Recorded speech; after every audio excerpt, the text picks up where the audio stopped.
Hey guys, Jackie here, back with another video, and today I'm going to be talking about cards from the Whispers of the Old Gods expansion that I wish had seen more play.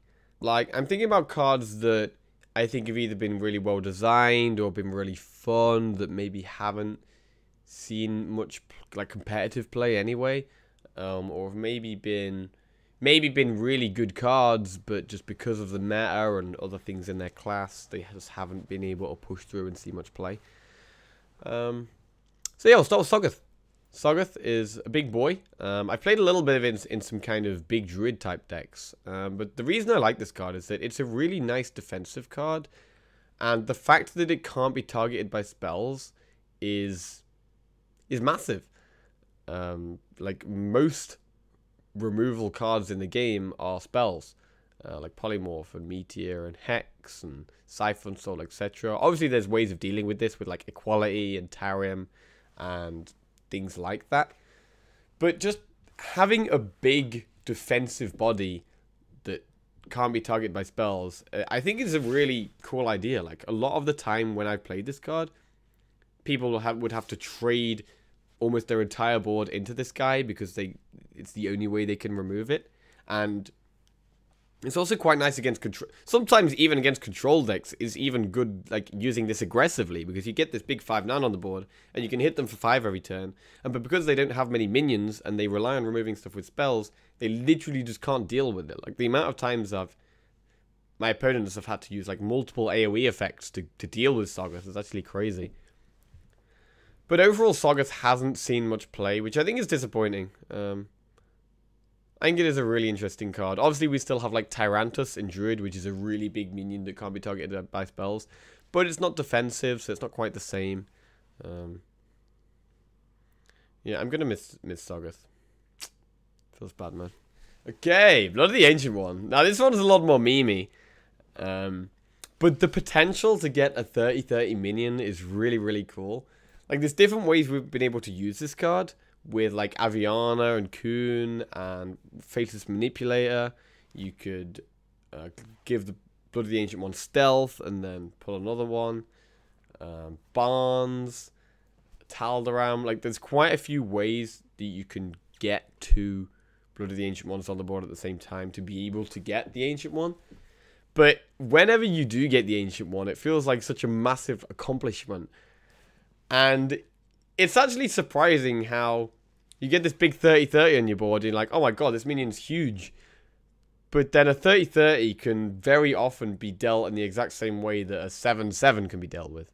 Like Shadow of Death, Big Game Hunter, Siphon Soul, Polymorph, Hex, etc. All of these single target removal cards, they do exactly the same to a 7/7 as they do to a 30/30. So even though there's a ridiculous stat difference, I've actually managed to get the Ancient One a fair amount of times, but it's just been dealt with too easily. And I think that's been one of the main reasons this card hasn't seen that much play. Like, having a 30/30 isn't game ending because there's a lot of ways to deal with minions no matter their size. Valspine Slayer is another big one, Sap, Assassinate. There's just... It just never sticks, really. The 30/30, unfortunately, never gets to stick. Like, you spend so much time trying to get it, and then it just dies straight away, and it's pretty sad. But yeah, I think... I mean, obviously, if Blood of the Ancient One and the Ancient One was a really powerful meta card, and everyone was summoning 30/30s every game, I think that would be really bad for the game. So that's not what I'm saying here. I just would have liked to see it pop up a little bit more than it did. Okay, Giant Sandworm. Now, Hunter really struggles with removal. Hunter has a lot of kind of proactive tools, like putting minions on the board and hitting your opponent in the face. But Giant Sandworm is a way of you potentially clearing a board. Like, kill one minion, and then kill another one, and then kill another one, and then hit them in the face for 8. But the 8/8 body pretty much never survives. Like, if you're playing this and you're behind on board, it's really, really bad. And if you're playing this and you're ahead on board, then often you can't even get that much value out of it anyway, because your opponent probably might not even play a minion. And then you're just basically playing an 8-mana or 8/8 beast, which isn't good enough. It's just not good enough. There's too much of the time you play this, and it's just an 8-mana 8/8. So this is one of the cards that, when it came out, I was really, really hoping it would see some play, because it's a really interesting design. And I'm a big fan of like mid-rangey, slower hunter decks. But that archetype of hunter hasn't really been strong recently. And so this just hasn't been able to see any kind of play, unfortunately. Which is a shame. It is a shame. Infest. Now, one reason I really like Infest is because Hunter's... Another one of Hunter's big issues is card draw. Hunter really struggles to basically add cards to their hand. Whereas Infest, instead of it being like a card draw mechanic where you're cycling through your deck, it's allowing you to make the most of you having a big board and then just giving you a lot more value in your hand from the board you've created. So it encourages you to kind of flood the board and play some kind of tokeny style druid deck with like Death Rattles and Unleash and Alley Cats and that type of thing. And then using the Infest to add lots more value to your hand. And I think this card had a lot of potential, especially with the amount of cards in Hunter that synergizes with. But it's just too slow really for like slower Hunter decks just haven't been able to be a thing that much. Also, a lot of the time, if you did play this, like I have played this card quite a lot and have had a lot of fun with it. But a lot of the time when you play this, you end up getting beasts that just aren't very good. Like there are quite a lot of beasts in the game, and some of them are pretty bad.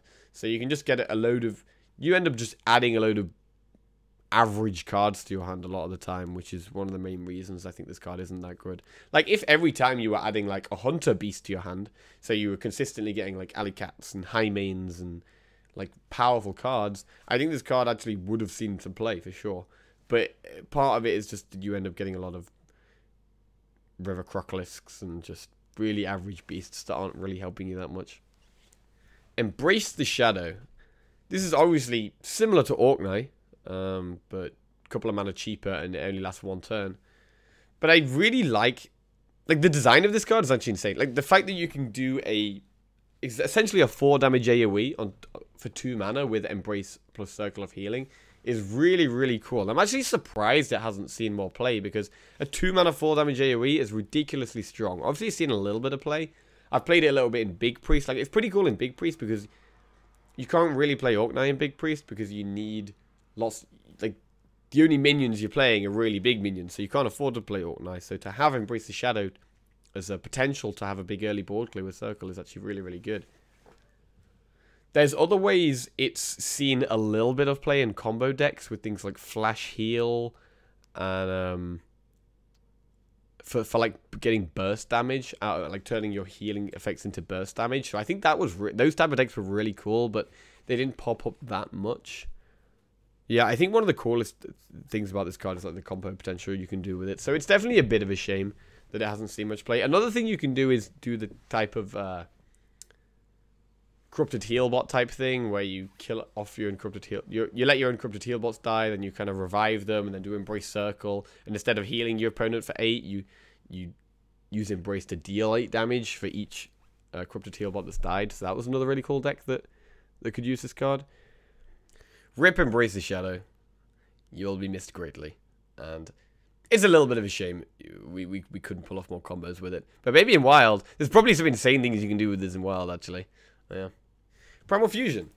This has seen a little bit of play in some mid-rangey Shaymin decks and tokeny Shaymin decks, but Totem Shaymin hasn't been a thing recently. I think there was this kind of a part of the game where Totem was becoming a bit too strong with like Totem Golem and then like Tuskar Totemic, which could summon Totem Golem. And so I think Blizzard have kind of held back a little bit with Totems recently, which I think is one of the reasons this hasn't seen much play. But I do really like the card. Because obviously if you're summoning lots of Totems, you kind of want to be ahead on board, because your Totems are not really doing anything if you're behind on board. But then kind of having all synergies with them, with like Flame Tongue and then Bloodlust and buffing them, and things like Primal Fusion here to allow for trades. Like you can trade your 0/2 minion to something bigger because of Primal Fusion. Basically, I think any card that is making your 0/2 totems a bit more useful, I like and I'm supporting. But Primal Fusion hasn't. I think the card is actually good. The thing about Primal Fusion is I do think it's really good. I just think that the other tools Shaymins haven't really supported it that much. Like when mid-range Shaymin was strong was kind of when Shaymin was at its peak, And then this card was like good because they had so many tools to use with this card as well. But then since the nerfs and since Shaymin has lost a couple of things, it's had less synergies and it's harder. It's been harder for Shaymin to be ahead on board. And the easier it is for Shaymin to be ahead on board, the more powerful this card is, because the easier it is to stick totems, etc. And also in the last expansion, we saw quite a few new totem synergy cards for Shaymin. So it's which I've experimented with a lot, obviously, and it's a lot of fun, but it's not quite as powerful as I'd like it to be. Final card I'm going to be missing from Whispers of the Old Gods is Eternal Sentinel. Now, when this card first came out, I was like, wow, this card's insane. It's a 2-mana 3/2, which is a decent stat line for a 2-drop, and it has a really good effect, unlocking your overloaded mana crystals. Obviously, Elemental Destruction was a card that was available at the time, and Elemental Destruction combined with Eternal Sentinel was really good. But one of the cards that stopped this from seeing play is literally just Lava Shock. So Lava Shock was the 2-mana Shaymin spell that was basically deal 2 damage and unlock your overloaded mana crystals. And I think the main reason for this is that Overload has actually been more of a control-y tool for Shaymin than an aggressive tool in like recent times because of Elemental Destruction and Lightning Storm. And basically the Elemental Destruction Lava Shock combo was so powerful, like being able to do 4 and 5 damage to all minions plus an extra 2 damage and then not even being overloaded the next turn is actually insane. Whereas Eternal Sentinel, like in a control deck, you don't really need a 2-mana 3/2. Like, Eternal Sentinel fits much better into a more aggressive Shaymin deck, where you're playing things like Feral Spirits and Lightning Bolts, and more aggressive Overload tools. But that type of Shaymin deck, I mean, we've messed around with it a little bit and seen a little bit of play, but I would have liked to actually seen it, I would have liked to have seen a little bit more play. I think it's a bit of a shame that Lava Shock kind of... I feel like without Lava Shock, this card would have seen a lot more play. But I feel like Lava Shock kind of pushed this card out a little bit. Yeah, I'm really sad this card didn't see more play, because I think the kind of mid-range Overload Shaymin decks were pretty cool. Just not quite good enough, unfortunately. Well, that's the end of the video, guys, and catch you next time.